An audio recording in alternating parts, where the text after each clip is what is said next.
Bonjour, donc cette vidéo elle est destinée aux élèves qui ont validé leur bac et qui vont entamer un cycle supérieur, que ce soit en cycle prépa, aux ENSA, à la FST, aux différentes écoles d'ingénieurs telles que la PESA, l'ENAM et dans toutes les formations du DUG, PC ou MIP. Donc, lors de votre séjour, surtout les premiers mois dans ces écoles ou bien à l'université, l'une des grandes difficultés que rencontrent les étudiants, c'est de bien assimiler quelques notions nouvelles telles que la notion de symétrie et la notion de système de coordonnées. J'ai déjà proposé une vidéo où j'ai traité la symétrie et les systèmes de coordonnées en une seule vidéo, mais j'ai décidé en fait de partager cette vidéo en plusieurs vidéos et dans chaque vidéo je vais traiter une seule notion et de le traiter avec un peu plus de détails. Bien, donc dans cette vidéo là je vais parler essentiellement des coordonnées polaires qui sont largement utilisées, que ce soit en mécanique, que ce soit en électricité et dans pas mal de domaines. On verra quelques applications à la fin de cette vidéo là. Donc je vais définir qu'est-ce que c'est que les coordonnées polaires, pourquoi on introduit ces coordonnées polaires et définir tout ce qui est déplacement élémentaire, éléments de surface, et à la fin on va faire des exemples où vous allez voir l'intérêt, pourquoi on travaille, on a introduit ces systèmes de coordonnées, pourquoi on ne reste pas dans les systèmes classiques, c'est-à-dire les coordonnées cartésiennes classiques. Donc je vais commencer par d'abord définir qu'est-ce que c'est que les coordonnées polaires. Bien, jusqu'à maintenant vous utilisez uniquement ce qu'on appelle les coordonnées cartésiennes. Ça veut dire lorsque vous êtes dans un plan XY, un point M a pour coordonnées XY, ça signifie tout simplement que le vecteur OM est égal à X suivant I plus Y suivant J. Voilà un exemple. Un point M de coordonnées 2, 2, ça veut dire la projection de M suivant X est égale à 2 et la projection de M suivant Y est égale à 2. Donc si je connais X et je connais Y, je connais exactement la position du point M. Bien, un autre exemple.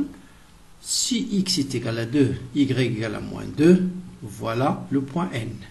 Donc là, connaissant x, connaissant y, on détermine avec exactitude la position du point M dans le plan. Mais, est-ce que c'est la seule manière de repérer la position du point M? Eh bien, on va voir bien sûr que ce n'est pas la seule manière. Et après, on va expliquer pourquoi on va introduire cette nouvelle façon de repérer la position d'un point M. Bien. Maintenant, pour connaître la position du point M, qu'est-ce qu'il faut connaître? Par exemple, si je connais la distance entre le centre O et le point M. Donc là, vous avez un triangle rectangle. Ça, c'est l'hypoténuse. Donc, x au carré plus y au carré est égal à cette distance que j'appelle pour le moment R au carré. Donc vous avez R au carré est égal à 8. Donc cette distance, la distance entre le centre O et le point M, c'est racine de 8. Est-ce que si je connais la distance entre le centre O et le point M, je connais exactement la position du point M? Bien sûr non, ça ne suffit pas. Parce que tous les points qui se trouvent sur un cercle de rayon racine de 8 sont à la même distance du centre. Par exemple, je prends un point ici. Je peux trouver un autre point tel que cette distance est égale à racine de 8. Donc, la distance entre le centre O et le point M ne suffit pas. Il faut ajouter autre chose.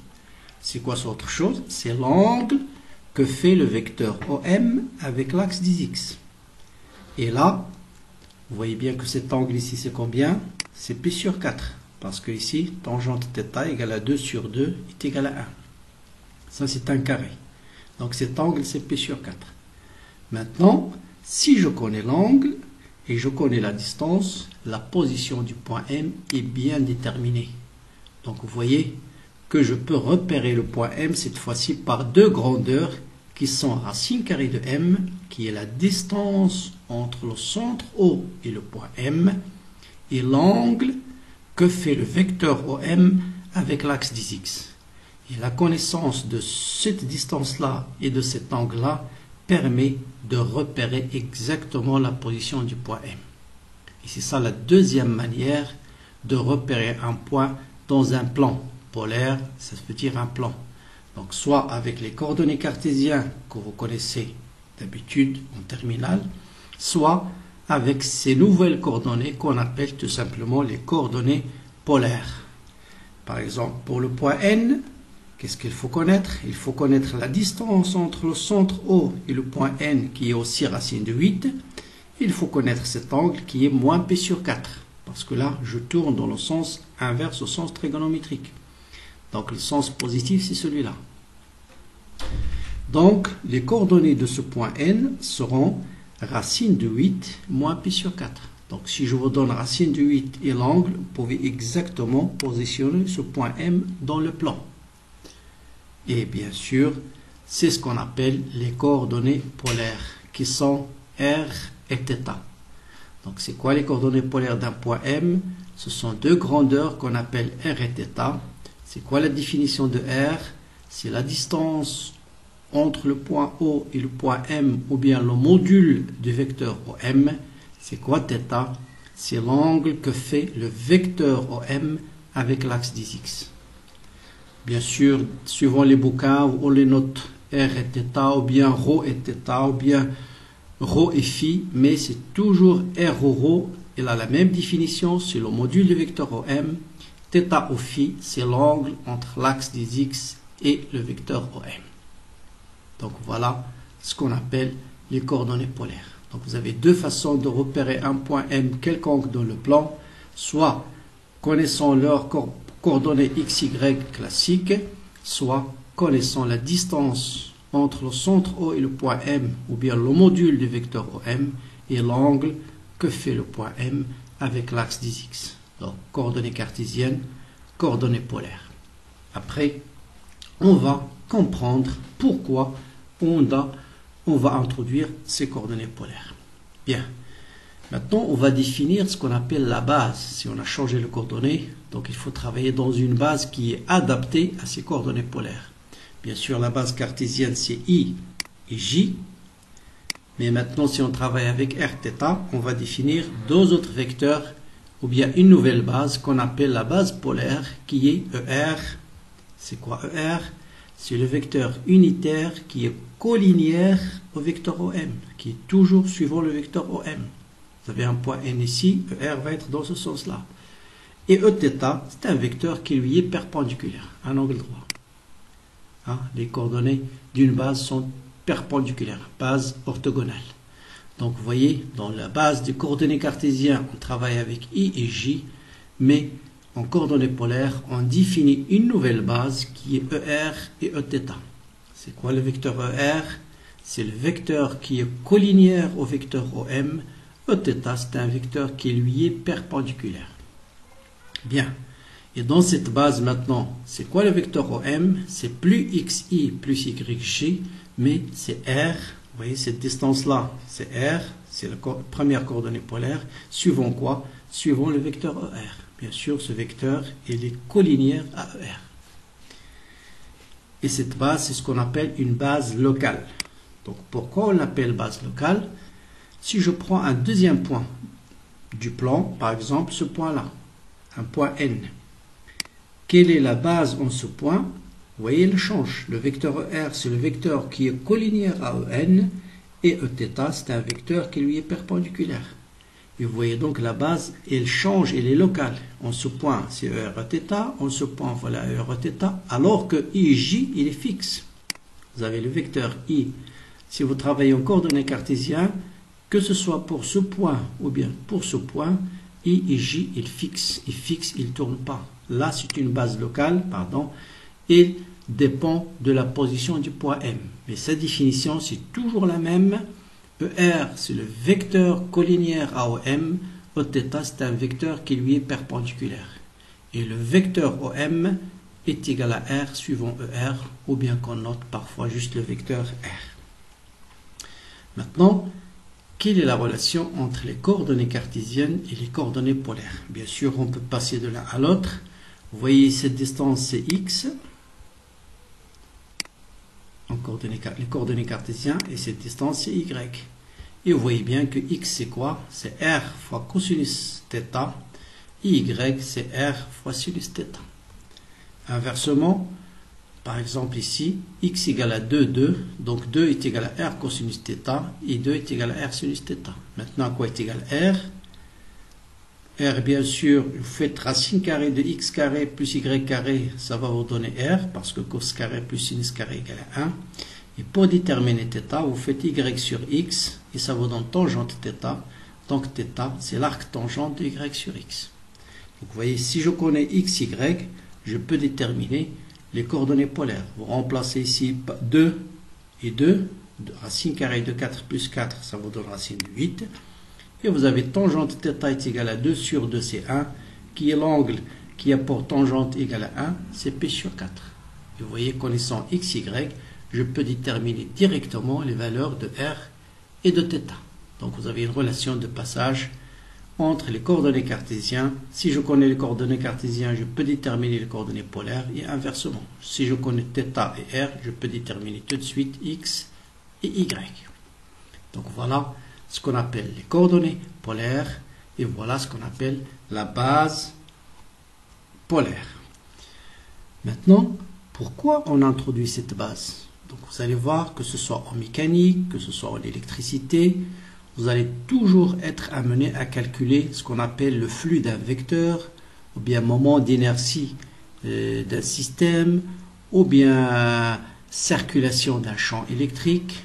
Et pour calculer ces grandeurs physiques, on a besoin de calculer ce qu'on appelle un déplacement élémentaire, c'est-à-dire un vecteur d de L et une surface élémentaire. Donc pour calculer le flux d'un vecteur, c'est le produit scalaire d'un champ fois un élément de surface. Donc il faut connaître qu'est-ce que c'est qu'un élément de surface en coordonnées polaires. Pour calculer la circulation ou bien le travail d'une force, par exemple, c'est une circulation, il faut connaître d de L dans les systèmes de coordonnées polaires. Bien, maintenant je vais définir qu'est-ce que c'est qu'un déplacement élémentaire, ou bien ce qu'on appelle un élément de longueur en coordonnées polaires. Ça veut dire quoi? J'ai le point M ici, je vais faire un déplacement du point M de là à là. Donc c'est quoi ce déplacement? Bien ce vecteur d de M, ou bien MM', c'est quoi sa valeur en fonction de R et de θ. Donc faire un déplacement élémentaire dans un plan, c'est faire varier R de d de R et θ de d de θ. Donc si je veux varier R de d de R, donc voilà le vecteur R, voilà les coordonnées polaires, ça c'est la base polaire. Maintenant je vais déplacer M d'une distance d de R. Et vous voyez bien que le déplacement correspondant c'est d de R. Donc le point M il est là. Je fais une variation de la première coordonnée qui est R de d de R. Le point M se déplace de là à là. Donc le déplacement correspondant c'est d de R. Maintenant, je fais varier θ de d de θ. Et là, il faut faire attention. Donc, vous avez deux variables, R et θ. Donc, je fais varier R de d de R. Maintenant, θ, je fais l'augmenter d'une quantité infinitésimale d de θ. Le point M se déplace de là à là. Donc, c'est quoi cette distance? On peut le confondre avec l'arc d'un cercle, puisque d de θ est faible. Et donc, cette distance, c'est l'angle fois la distance. C'est R fois d de θ. Et donc, le vecteur d de L, c'est ce vecteur-là. Il est égal à quoi? Il est égal à d de R suivant ER, plus cette distance-là, qui est la même que celle-là, qui est R fois d de θ, suivant quoi? Suivant Eθ. Donc je reprends. Pour faire un déplacement élémentaire dans un plan en système de coordonnées polaires, et d'une façon générale, faire un déplacement élémentaire, c'est faire varier les coordonnées d'une grandeur petite. J'ai les coordonnées R et θ, je fais varier R de d de R et θ de d de θ. Et je regarde quel est le déplacement qui en résulte. Donc si je fais varier R de d de R, vous voyez bien que le point M se déplace de là à là, et cette distance est exactement égale à d de R. Là où il faut faire attention, je fais varier θ de d de θ. D'accord? Donc je fais varier θ de d de θ. Le point M se déplace de là à là. Cette longueur n'est pas égale à d de θ. d de θ, c'est l'angle. Là, c'est une distance. Et cette distance, c'est l'angle fois la distance. D'accord? L'arc d'un cercle, c'est le rayon fois l'angle. C'est r fois θ lorsque l'angle est faible. Et donc, le déplacement qui résulte de la variation de l'angle θ d'une grandeur d de θ, c'est r fois d de θ. Et donc, le déplacement élémentaire, c'est d de r suivant er, voilà, d de r suivant er, plus r d de θ suivant θ. Donc, pour aller d'un point M à un point M très proche, je fais varier r de d de r et θ de d de θ. Donc, d de r suivant er, plus r d de θ suivant θ, et je fais un déplacement élémentaire suivant dans le plan. Un cas particulier très important, si vous êtes dans un cercle. Donc, dans un cercle, r il est constant. Donc, d de r égale à 0. Donc, un élément de longueur d'un cercle, c'est r d de θ suivant θ. D'accord? Si vous êtes dans un cercle, le déplacement se réduit à r d de θ suivant θ. Par contre, si je suis sur un segment, l'angle sera constant, et ça veut dire d de θ égale à 0. Le déplacement, ça sera uniquement d de r suivant er. Donc, voilà ce qu'on appelle un déplacement élémentaire en coordonnées polaires. C'est très simple à retenir. C'est d de r suivant er, c'est r d de θ suivant θ. Et ça, c'est très très important pour calculer tout ce qui est circulation d'un vecteur, travail d'une force, et ainsi de suite. Maintenant, j'ai besoin de définir ce qu'on appelle un élément de surface. Donc, si je fais varier r de d de r et θ de d de θ, voilà, je décris un élément de surface. Et cet élément de surface, c'est quoi? C'est tout simplement largeur fois longueur. Et cette surface, ça sera d de r multiplié par r d de θ. Donc, r d de r d de θ. Donc, voilà ce qu'on appelle un élément de surface en coordonnées polaires. Voilà une première application. Donc voilà, je reprends tout à l'heure le cercle. Vous voyez par exemple, si vous êtes dans un cercle, donc θ, r il est constant. Donc si je me déplace sur un cercle, c'est uniquement l'angle qui change. Donc θ, il va changer de d de θ, et cet élément de longueur, c'est r fois d de θ suivant θ. D'accord? Donc c'est très important. Si vous calculez par exemple une densité de masse léinique et densité de charge en électricité sur un fil, sur un segment, les densités de charge, c'est une grandeur fois un élément de longueur. Donc on est obligé de connaître c'est quoi cet élément de longueur. Première application, calculer le périmètre d'un cercle. C'est quoi le périmètre d'un cercle? Bon, essayez de faire le calcul en coordonnées cartésiennes, c'est extrêmement compliqué. En coordonnées polaires, vous allez voir, c'est extrêmement simple. C'est quoi le périmètre d'un cercle? C'est l'intégrale de d de L. Je prends un déplacement élémentaire et puis j'intègre sur tout le cercle. Et si j'intègre sur le cercle, je vais trouver la longueur totale du cercle. Donc il suffit de connaître c'est quoi d de L en coordonnées polaires. Sur un cercle, on a dit le rayon il est constant, donc d de L se réduit à r d de θ. Et donc, vous voyez bien que j'intègre juste r fois d de θ. Donc, r est constante, je la sors de l'intégrale. Il me reste l'intégrale de θ sur un tour complet, c'est 2π. Et donc, j'obtiens 2π fois r. Donc, vous voyez la facilité avec laquelle je calcule les grandeurs telles que le périmètre, la surface. On verra après pour des grandeurs physiques comme le moment d'inertie, circulation et ainsi de suite. Donc, là, c'est plus facile de travailler avec les coordonnées polaires. Essayez de le faire en coordonnées cartésiennes, c'est extrêmement compliqué pour déterminer le périmètre d'un cercle en coordonnées cartésiennes. D'où l'intérêt d'introduire cette nouvelle base, parce qu'il est bien adapté à des systèmes comme un cercle, un disque, et ainsi de suite. Donc, si vous avez un cercle, un disque, il ne faut jamais travailler en coordonnées cartésiennes, tout de suite travailler en coordonnées polaires. Voilà une deuxième application, calculer la surface d'un disque. Tout le monde sait que la surface d'un disque, c'est pi r carré. Bon, si vous essayez de le démontrer en coordonnées cartésiennes, c'est compliqué. Mais là aussi, vous allez voir en coordonnées polaires, c'est extrêmement simple.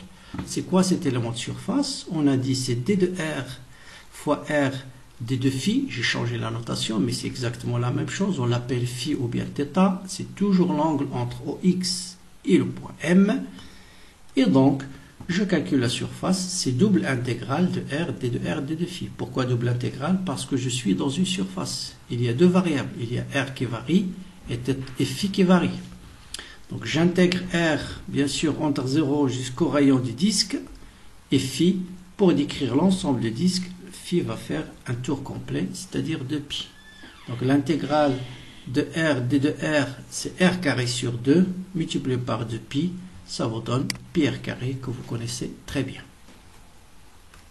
Bien, comme je disais tout à l'heure, l'élément de surface, il intervient souvent quand vous allez calculer le flux d'un vecteur, et ça en électricité, vous allez voir, vous allez toujours être amené à calculer le flux d'un champ électrique à travers une surface.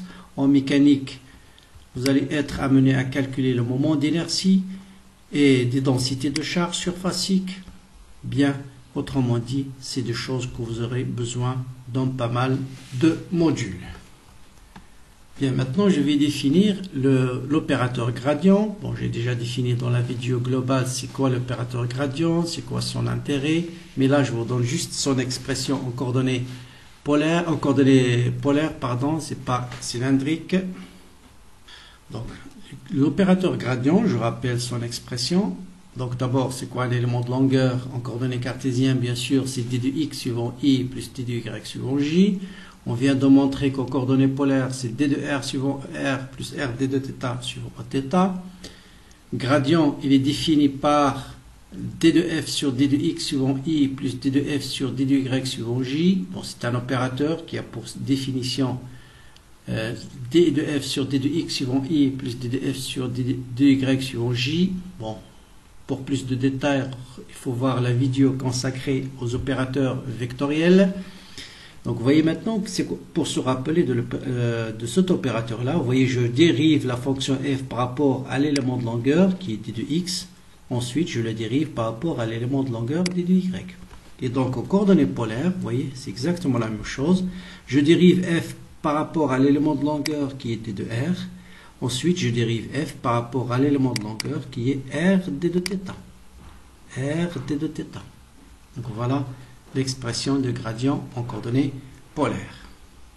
Maintenant, je vais passer à un exemple vraiment concret où vous allez voir l'intérêt d'introduire ces coordonnées polaires. Donc tout simplement, vous allez voir parce qu'il simplifie énormément le calcul de certaines grandeurs physiques lorsque vous avez un système qui est décrit par un cercle, un disque et ainsi de suite. Donc prenons l'exemple suivant. Calculer ce qu'on appelle le moment d'inertie d'un disque homogène de densité surfacique sigma par rapport à un axe delta qui passe par son centre. L'axe delta il est perpendiculaire au disque. Qu'est-ce qu'on appelle la densité surfacique de masse? C'est la masse par unité de surface, d de m sur d de s.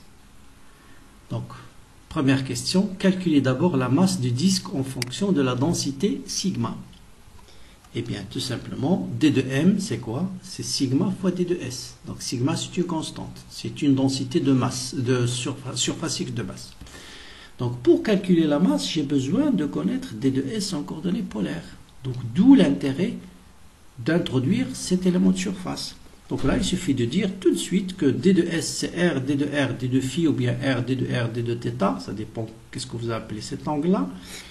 Et donc la masse, ce sera double intégrale, parce que là vous avez deux variables, sigma r d de phi. Après, c'est juste une intégrale. Donc sigma, c'est une constante. L'intégrale de r d de r entre 0 et grand R, c'est grand R au carré sur 2. L'intégrale d de phi entre 0 et 2π, c'est 2π. Donc 2π fois r carré sur 2, ça vous donne pi r carré. Et donc la masse, c'est sigma fois pi r carré. Maintenant, au baccalauréat, on vous dit que la masse est égale à une valeur. Là, vous allez voir comment on calcule cette valeur. Donc, le moment d'inertie d'une masse élémentaire d de m, juste une masse ponctuelle par rapport à un axe, par définition, c'est la masse fois la distance entre la masse et l'axe delta. Donc là, si je prends ici une masse élémentaire d de m, qui est la masse contenue dans cet élément de surface t de s, situé à une distance r, son moment d'inertie, c'est r carré fois d de m. Donc pour déterminer le moment d'inertie total du disque, je dois intégrer sur toute la surface du disque. D'accord? Donc ça c'est la masse, moment d'inertie d'une masse ponctuelle t de m. Et pour déterminer le moment d'inertie total, il faut faire l'intégrale sur toute la surface du disque. Donc on a besoin de l'élément de surface. Donc je fais r carré d de m, je remplace d de m par sigma fois d de s. Vous voyez, sigma et d de s, c'est r, d de r, d de phi. Et bien sûr, il manque ici r carré. Il manque r carré. C'est r carré fois d de m. Et donc ça vous donne sigma fois r à la puissance 3 d de r fois l'intégrale d de phi. Là, ça vous donne grand R à la puissance 4 sur 4 fois 2 pi. Maintenant, je remplace sigma par sa valeur. Donc sigma pi fois r au carré est égal à m fois est égal à m. Donc je remplace ça et ça vous donne m fois r carré sur 2. Donc vous voyez, j'ai remplacé sigma fois pi fois r carré par m. Il va me rester ici un r carré sur 2. Et donc voilà le moment d'inertie. Vous voyez, c'est extrêmement simple. Et par contre, pourtant, vous rencontrez énormément de difficultés dans ces petites questions-là. Calculer le moment d'inertie ou bien centre de gravité. Vous allez utiliser aussi ces définitions en calculant le centre de gravité d'un disque ou bien d'une plaque et ainsi de suite. Donc vous voyez, très simple. Il suffit de connaître l'élément de surface. Après, que ce soit pour le centre de gravité, moment d'inertie, flux d'un vecteur, ça revient juste à des calculs d'intégrale. Voilà un deuxième exemple. Calculer le moment d'inertie d'un cerceau, c'est-à-dire un cercle tout simplement, mais cette fois-ci, on n'a pas une surface, on a un fil avec une densité linéique, c'est-à-dire linéaire lambda. C'est-à-dire lambda c'est quoi? Lambda c'est une masse par unité de longueur. Donc t de m divisé par d de l. Donc pour connaître par exemple la masse de ce cerceau, j'ai besoin de connaître un élément de longueur. Là je suis dans un cercle, le rayon il est constant. J'ai dit tout à l'heure que d de l c'est r d de θ. Et donc voilà, pour connaître maintenant le moment d'inertie, je prends une masse élémentaire ici d de m. Son moment d'inertie par rapport à son diamètre, que j'appelle delta, c'est la masse fois la distance au carré. Et cette distance, c'est combien? C'est grand R, c'est R sinus θ. Donc ça, c'est θ et ça, c'est R. Donc c'est R, c'est la même chose, c'est R sinus θ. Donc R carré fois d de m, ça c'est le moment d'inertie par rapport à cet axe. Donc le moment d'inertie d'une masse ponctuelle, c'est la masse fois la longueur. Donc je dois prendre la longueur entre la masse et le diamètre, qui est R sinus θ. Et je remplace, bien sûr, d de m, c'est lambda d de l. Et vous avez d de l, c'est R. Bon, je garde les mêmes notations, c'est petit r, r d de θ. Et bien sûr, petit r, cette distance-là, c'est R sinus θ. Donc c'est partout. Je vais changer la notation. Bien, je reprends parce qu'il y avait un petit problème dans les notations. Donc grand R, c'est le rayon du cercle. D'accord? Donc j'ai besoin de calculer le moment d'inertie de ce cercle par rapport à l'axe delta. Donc je prends une masse élémentaire d de m. D'accord? Et son moment d'inertie, c'est la masse fois la distance au carré. Donc petit r, c'est la distance entre l'axe par rapport auquel je calcule le moment d'inertie et l'élément de longueur d de l. D'accord? Donc c'est r carré fois d de m. Bien sûr, d de m, c'est lambda fois d de l. d de l, c'est grand R fois d de θ. Et bien sûr, la distance petit r, c'est r fois sinus θ. Parce que sinus θ, c'est petit r sur grand R. Après, il suffit de remplacer dans l'équation d'intégrale d de m par sa valeur, c'est lambda fois d de l, donc c'est lambda fois grand R fois d de θ, multiplié par r carré sinus carré de θ, Et grand R c'est une constante, lambda c'est une constante. Il va nous rester l'intégrale de sinus carré. Sinus carré c'est 1 moins cosinus de θ sur 2.